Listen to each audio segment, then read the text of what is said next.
A1 English listening. What my family members do.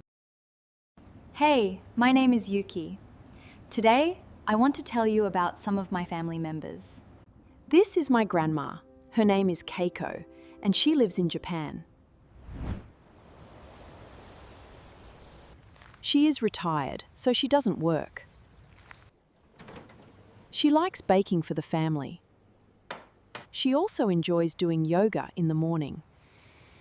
This is my uncle. His name is Haruto. He likes playing baseball. He is a salesperson, and he works at a store. He also likes going out with his friends on the weekends. This is my cousin. Her name is Noriko. She likes reading books. She's a scientist. She works in a lab.